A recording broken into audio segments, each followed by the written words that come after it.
It's the Final Word Daily, day 42, the first semi-final at the Work, Rest and Play. Adam Collins and Jeff Lemon with you for Westfield, London, Westfield, Stratford City. More extra, less ordinary. India into the final. Jeff, tell us how they did it in 30 seconds.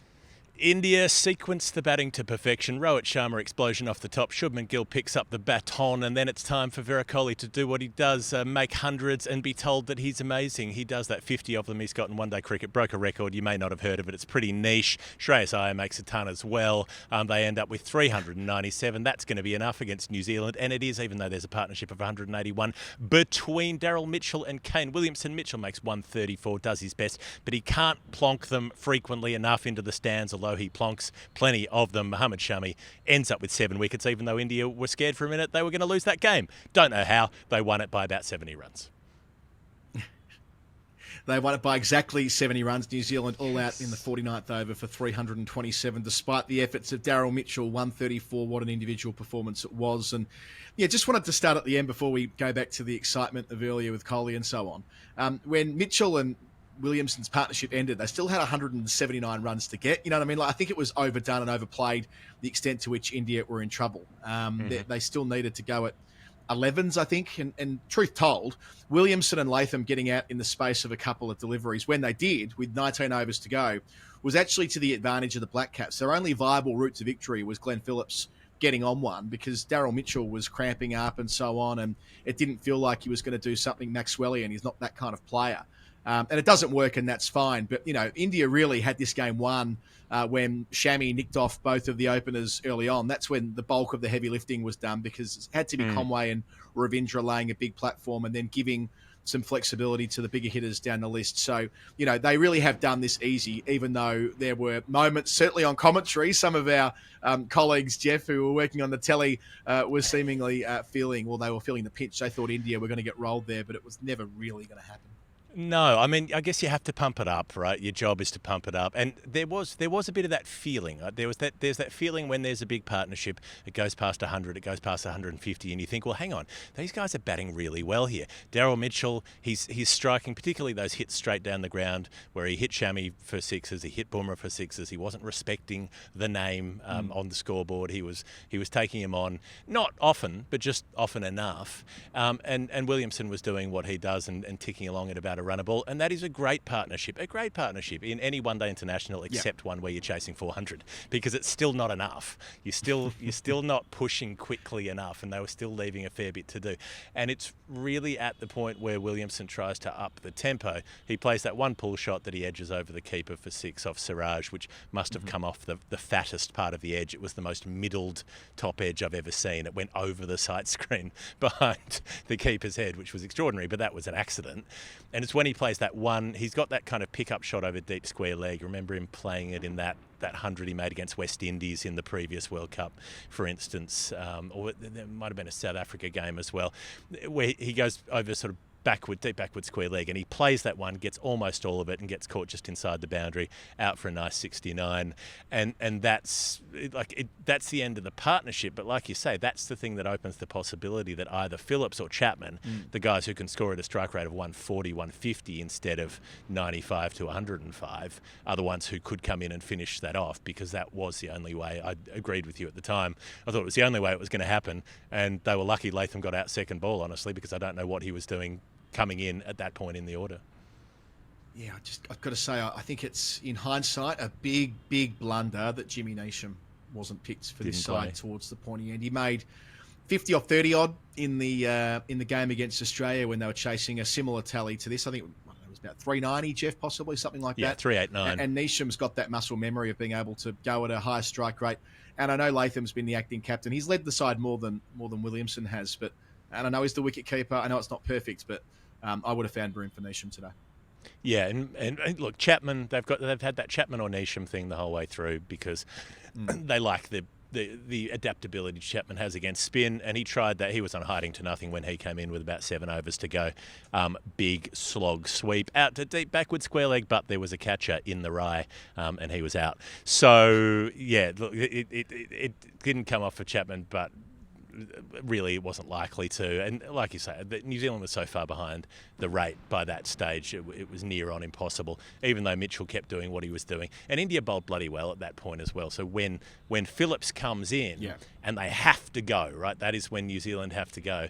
And in the end, they got 16 off the next 4 overs after those 2 wickets fell, after Shami's second double strike of the game. 16 in those 4 overs, and it's only in the 41st over that they really start to get moving and take 20 off a Siraj over. But even then, there's so much left to do. And Shami bowls really well defensively as well. He comes around the wicket and starts hitting those Yorkers in at the heels, bowls a couple of short balls that they can't lay bat on. So there's just really clever defensive bowling, and then there's that. I know we were not going to go into full chapter and verse, but we are now because this is what got interesting. There's that period where it goes Kuldeep, Bumrah, Kuldeep, 3 overs, and they just squeezed. They just squeezed the runs out. There was no scoring to be had, and Bumrah gets that catch down the ground, and that's really all she wrote at that point. There's statistical bookends on the day. There's Kohli, which we'll come back to, and then there's Shami finishing with a 7 for 57 from 9.5 overs. He knocked the top off, and he knocked everything else off as well. He went through the bottom half of the list and picked up 3 very late to end with those figures. The first Indian to ever take 7 wickets in a World Cup game. I think I said 2 or 3 games ago, Jeff, that Shami was en route to becoming a great of World Cup cricket, and I mean he's only bolstered that reputation this evening. Takes his World Cup wickets at 12.9 across 17 games, so a pretty big sample size now. Included his 50th World Cup wicket well earlier in the evening, and a strike rate, Jeff, that's in the low teens or something like that as well. It is down to 15. Where is he? No, he's got it under. He's gone underneath Corey Anderson. It's quite the task to get under Corey Anderson, who was 15.5 with his strike rate. Where Anderson just bowled a couple of overs all through that 2015 campaign and ended up taking 14 wickets. But the way that Mohammed Shami's done it, he's down to 15.3, so a wicket every 15.3 balls, and he's taken 54 of them. As you've said, he's bowled 138 overs in World Cups. So nobody there are 7 players who are ahead of him on strike rate. Most of them took 1 wicket and bowled 1 or 2 overs, and the only exception is Gary Gilmore, who bowled 24 overs. So Gilmore's the only real bowler, and he only played 2 games, all the way back in 1975. So you're talking genuinely the best of anybody to have had more than a couple of games as an actual bowler at a World Cup in terms of the frequency with which he's taken wickets. And it was a technique today. It was, I was getting a lift through town earlier today with a nervous driver who was like, I'm worried about India today. And occasionally you get it right. I said, mate, Mohammed Shami today, he's going to do it. He ends up taking 7. That perfect seam position, that little bit of movement, the way he nicks off Conway, nicks off Ravindra. And like you say, those are the ones who had to do a lot for New Zealand tonight for the efforts of Mitchell and Williamson and so on after that to have any hope of getting towards 400. And a great catch from KL Rahul behind the sticks to get the first of those 2, just kind of reinforcing how well that group is gelling. Fielding's often a barometer, isn't it? And their batting group, again, to use that word, is going so well. And the moment they won the toss this afternoon, Jeff, it was so much rode on that toss to open up the game, potentially for New Zealand. We spoke about it on our preview show yesterday, but predictably, they're off to a flyer. They hit 5 sixes in the first 7 overs or something like that. Rohit Sharma hits top gear inside the first 15 or so balls. Gill's riding with him and going very nicely. And it never felt like there was a scenario where they would make less than, say, 350. They actually only made 110 in the last 10 overs. There is room for growth there when you see what South Africa have been able to do consistently in the final 10 when batting in the day, not batting at night. So, they probably should have ended up with 400 and something, which speaks to just how methodical they are at the moment. And all batters, bar one, we might come back to in the Hall of Fame, are coming off at all times. They have peaked and then they found something more after peaking. It's a remarkable tournament-long performance from those batting superstars of Indian cricket who have so much pressure on them, but are so conditioned to having to perform in those circumstances. I love the way that Rohit Sharma does it at the top. Like it is selfless the way he operates. And I've heard comments from people before saying, "Oh, he plays for hundreds and stuff." He's not playing for hundreds in this World Cup. He's playing to give his team an early boost and then let Kohli sort of settle in after that and cruise. 47 off 29 today. He very deliberately, very specifically, he looked at 2 balls from Bolt, then he hit him for 4. He looked at a couple from Southey, started whacking it like he hits that 6 over mid wicket. He's racing along early, and so at the point that he gets out, it is, as per commentary of old, against the run of play, But he's the one who sets things off and gets things going. Maybe we need to talk about the surface before we get on to the rest of the Indian innings. If there's one thing that pitch did, it's provide runs. There were plenty of runs to be had. Nobody had any trouble making runs out there, even though it was a little difficult to tee off at the end when Phillips came in and towards the end of the Indian innings as well. I would like to make a couple of observations on some reporting that happened earlier today about the pitches. One is we ended up in a lot of divergent chat about used pitches and new pitches. A used pitch is not necessarily bad, just as a new pitch is not necessarily good. It's not a binary thing. You can have a pitch that's had 3 games on it that's in better condition than a pitch that's had 1 game on it. All of these things, like that particular part of the equation doesn't matter that much. And the reporting that was like, oh, India wanted to change this pitch because they wanted their spinners to get more assistance on it, that's speculative, and I don't think that's particularly useful. The thing that is true is that there was a pitch that was supposed to be used, and it wasn't used because the local ground authorities and the BCCI decided it wasn't going to be, and the guy who was supposed to be in charge of choosing the pitch was not consulted and was told that we are changing it to this pitch. And that's borne out, like that's in the ICC statement as well, that they put out. It sort of looks like that ICC statement is defending what happened, but actually the way it finishes, it says that the ICC's independent pitch overseer was informed of the changes. It doesn't say that he approved the changes.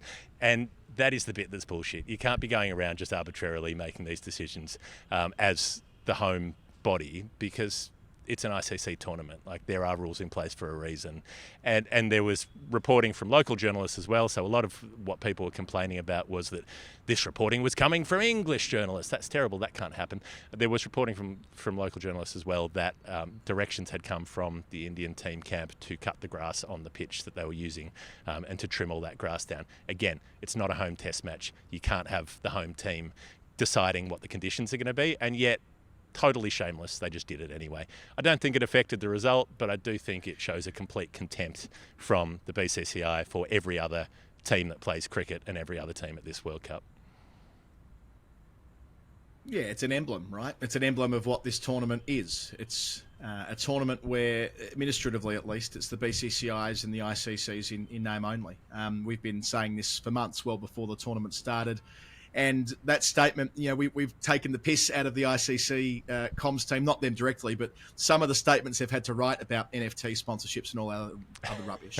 I felt sorry for whoever was drafting this one, because every line was carefully curated to make sure that it didn't piss off the organisation that's basically bankrolling cricket. And they know where their bread's buttered. And they would have been furious at what played out, and rightly so. It undermines the process that's meant to be independent. I've been at 2 test series in India, and there have clearly been to-order pitches made, not least the one we saw at Nagpur this year, where, and that's fine. I mean, I don't get too precious about that, because pitches in bilateral series are in the gift, at least at some level, of the home board. I think we all broadly accept that. It's not perfect. It shouldn't be as crude as it is sometimes. We've always argued on this podcast there should be at least an attempt to create a competitive balance between bat and ball.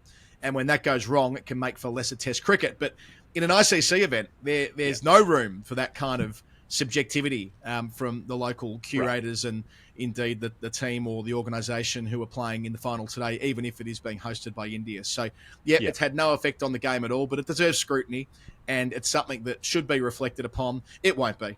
This will change nothing, of course, because of the direction of travel in global cricket, but it would be remiss of us not to at least remark upon it, even if the pitch itself had no bearing on the fortunes today. And the other side to this, of course, is that since when have India needed to do anything other than rock up to be the best team in this tournament? What surface they ultimately choose to play on. like it wouldn't have mattered if they played them in at Roland Garros. It wouldn't have mattered had they played them on a slab of freeway. It wouldn't have mattered if they played them on the moon. India were always going to have this game tilted in their favour because they are a vastly better side than New Zealand. As we said yesterday, everything needed to go right for New Zealand to win. And this was one variable that didn't need tweaking for that to still be the case. Yeah, that was the part I actually found funny about the whole thing was you don't need to be searching for the marginal gains at this point, guys. You're okay. Your team is much better. Your bowlers are much better. Your batters are much better. Your wicketkeeper is doing just fine. Everything is tilting one way. You don't need to do this. It was almost like just on principle because they sort of felt they could. They did it anyway. I just pulled up the statement here, which I think the specific language is worth looking at. The change was made on the recommendation of the venue curator in conjunction with our host. So that's the ICC saying that the local grounds authorities decided that with the BCCI. And then they say the ICC's independent pitch consultant was apprised of the change and has no reason to believe the pitch won't play well. Well, the pitch did play well, and that's fine. But yes, the independent person was told rather than making the decision, which is the bit of bullshit in all of this.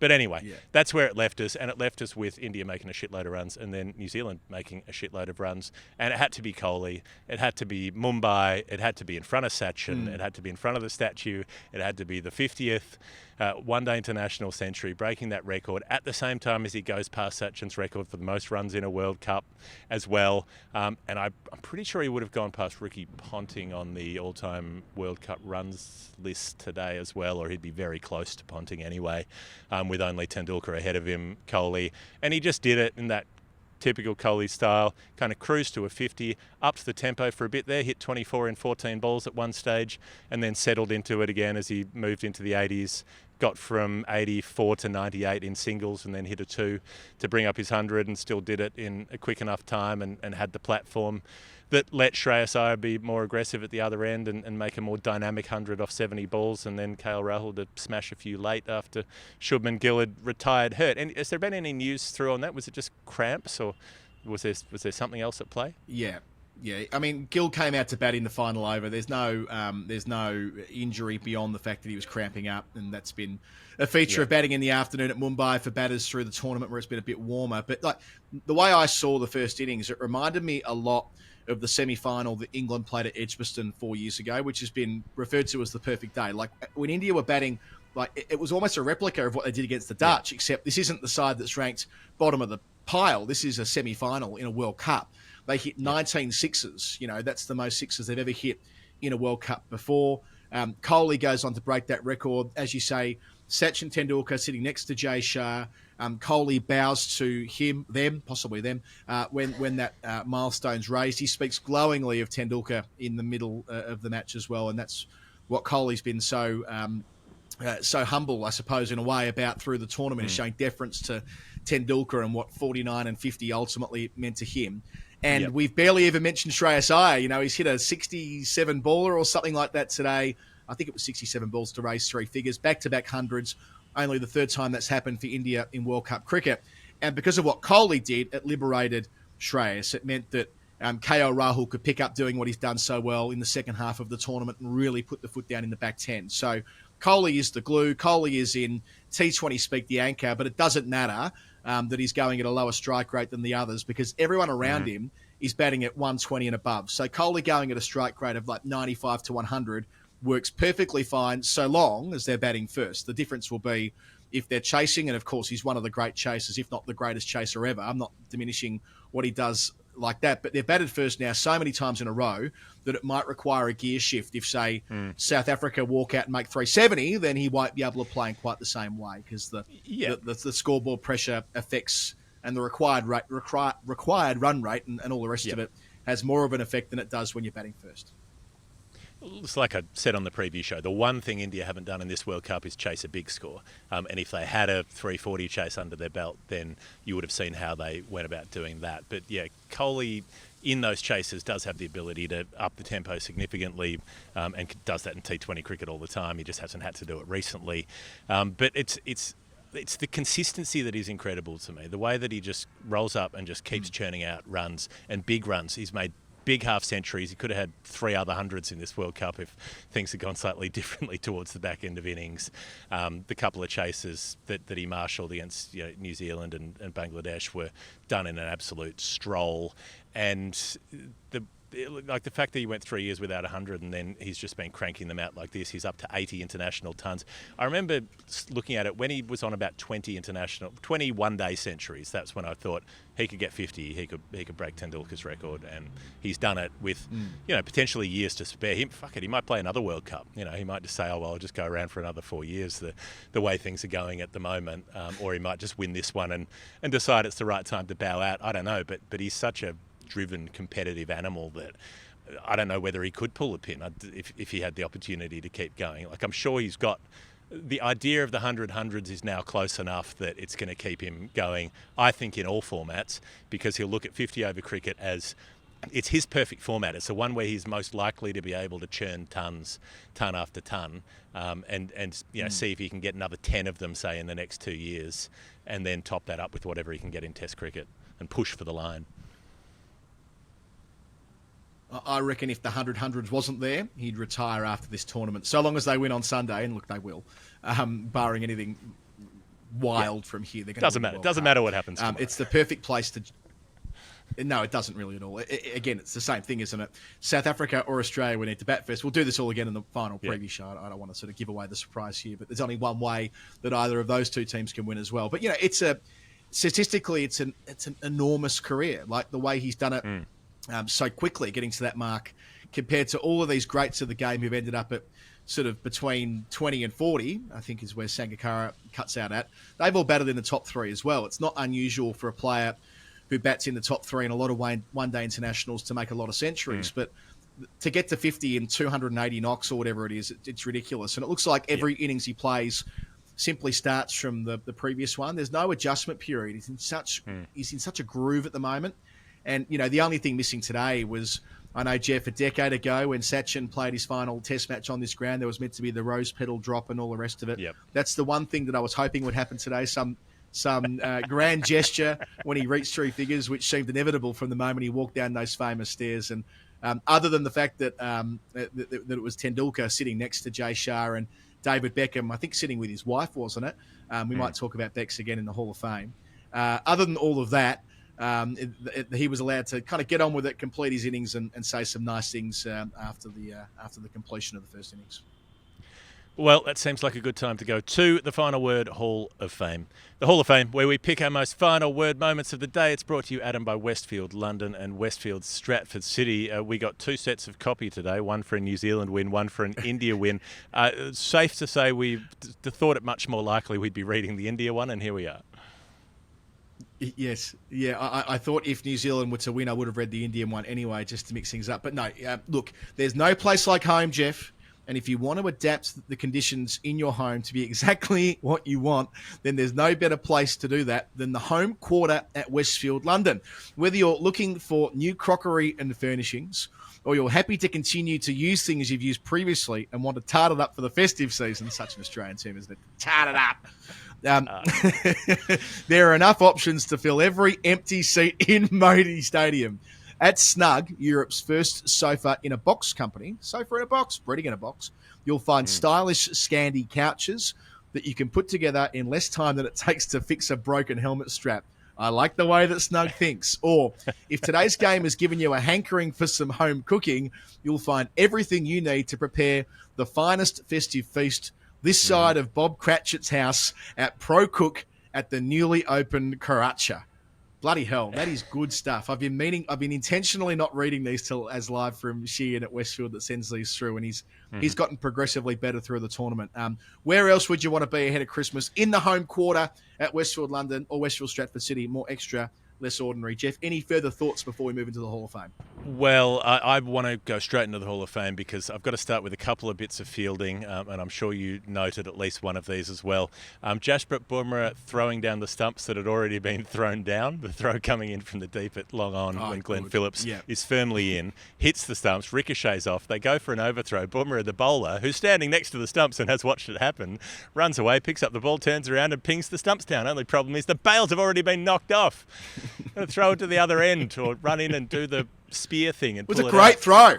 It was a good throw. He hit him. It Definitely was hit a him. brilliant throw from Bumrah. I mean, the turn and throw thing, I know it's just like training for him in a situation like that, isn't it? So, yeah, I did enjoy that. What's your other fielding bit? The bit where KL Rahul said no to Rohit Sharma for the caught behind review, Williamson sweeps, goes off the forearm. Rohit is up, going up, he's at slip. He's, yeah. He's filthy, it's not given. He says, we're going upstairs, and KL's like, oi, dickhead. It hit his arm. He's pointing to the elbow. He's like, arm. And Rohit looks really mad, and KL's like, no. Like, you've got to have some confidence, especially for a guy who's been in and out of the side a bit, to say to the captain, settle down, pipe down, you're doing the thing you tell us not to do, stay calm, no review. And there is, it's elbow, he's correct, he's vindicated. Lovely work behind the stumps. Yeah, I like it, especially when we know how volatile the Indian public is around KL Rahul. He gets that wrong. And, you know, we saw what's happened to KL Rahul at different points through his career. I still can't believe he's so unpopular in some quarters. That's a conversation for another day. I was thinking as the game started, Jeff, today, what the over-under is on how many shots of David Beckham in the crowd with Kohli batting and with India batting full stop. They must have cut to him 30 times. And that's fine. I mean, I get that we had this thing in cricket that we always feel a little bit inferior to the football codes, whatever they are. And David Beckham being such a global icon and such so a great of the game and being in Mumbai at the time and knowing Kohli personally and being out there before play started today and all the rest of that. But boy, oh boy, did the director give Beck some airtime. I loved it in a way, but on the other hand, I mean, you know, it kind of does bolster that idea that we as a sport, and I don't know why this is, feel inferior to other games. Deeply insecure. Imagine if you were at a Wembley Cup final and Neil Fairbrother was in the crowd. You know, how many times do you reckon they're going to cut on the coverage to highlight that fact? It's not going to happen that way. I've got Kane Williamson's running. What is going on with this guy? Twice today, he's just dawdling the bat in, bit of MS Dhoni 2015, kind of, oh yeah, I could slide the bat, but I can't really be bothered stretching. Got in by about an inch on one occasion, and then the other time should have been out, except KL Rahul praised before, stuffed it up and hit the stumps with his glove first. Williamson would have been gone. Sort your running out, Kane. Sort it out. You've got things to do. And then, so I liked the post-match. Oh, sorry, you go. I've got a couple of New Zealand bits as well. The first one is that bless New Zealand. I mean, seriously, bless them. They were getting clouted today, right? Like, if ever there was a day where they were justifiably 15, 20 minutes late on their overs, this was it in the heat. They were still 1 over in the black when they finished their 50 overs. They got through their 50 ahead of time, which I think is a very good boy New Zealand thing to do. And when they get Shreyas Iyer in the 49th over for $1 million, right? You know, he's made 100 plus in no time, would always beat them up. The cricket ground DJ saw fit to play Dave Dobbin, Slice of Heaven. I wonder if that brought up their spirits when chasing white leather for the whole afternoon. Oh, how many times must they have heard that? The bit in the post-match after the first innings, the TV interview, where the questioning was all in the third person. How does Virat Kohli feel? Yeah. Is the question posed to Virat Kohli. How does Virat Kohli feel? And then, how does Virat Kohli keep the consistency? How does Virat Kohli keep the consistency going? 2 in a row. I mean, that's obviously been decided by the presenter and her producer, right? Like, that doesn't happen. That's not something that happens by accident, right? Like, you know, if you're interviewing someone, she's made her mind up to ask 2 questions in the third. I couldn't believe that. Another commentary thing when Sunil Gavaskar, when Shreyas raised his 167 balls, and he goes, well, and he faced a maiden. I mean, had he not faced a maiden, he would have got there in 60 balls. Sonny, you've been doing this for a really long time. You know how many balls are in an over, mate. You know there are 6 balls in an over, not 7. Sometimes. Depends if there's a no ball. And then my last one is I was watching the game in a bar here, and there was one of those English guys in the bar who likes to let everyone know that he knows a lot about cricket. So he was explaining loudly everything that happened. So, he should have run in and pulled out the stump and hold the ball next to the stump. That's what you do when the bails are off, that kind of thing, right? Every single ball that went in the air for the entire night, in the second innings, Daryl Mitchell or someone hit a big one. He'd go, oh, that's out, and then it would land safely somewhere and roll over the rope for 4. Must have happened about 17 times until the last ball of Daryl Mitchell's innings clobbers it, and he goes, oh, that's gone for 6, and then it's caught on the rope. That's out. That was good. Beautiful. I hope he's having a shit time. Jeff, we clearly didn't. He enjoyed himself at the pub. That's it for us today, at least. Where are you? You're at Eden Kolkata. Gardens tomorrow for Australia playing South Africa, the second semi-final. South Africa with all the weight of history and all the rest of it. Australia coming into form at the right time. The winner will play at Ahmedabad Will lose on Sunday in Ahmedabad against the might on of Sunday. India. They will lose. So they'll get a runners-up medallion at about 7 o'clock about 9 o'clock on Sunday evening, unless they get Maxwell or Klaassen or Millard. They're the three players, I reckon, who can change the fate of this World Cup. I don't think there's anyone else of the 22 left. It's got to be Miller, Klaassen, Maxwell. That's it. That's my parting thought for you, Jeff. Our coverage, as ever. My parting thought is going to be broaden it out? India's bowlers got attacked today and went for over 300, and Siraj went around a bit, and everybody else went at about 6 and over or less. Like, even when they got clobbered, they still bowled really tidily. You can't get them. You can't get them. No, that's kind of my point. I think that one of the freaks is going to have to get hold of them and do something crazy over, like, not 30 or 40 balls, but bat for 120 balls or something like that to get a score that might, and of course the toss. But, that's all for another conversation. That's the end for this evening. Thanks for listening. We're here for Westfield, London, Westfield, Stratford City. More extra, less ordinary. India, they're extraordinary.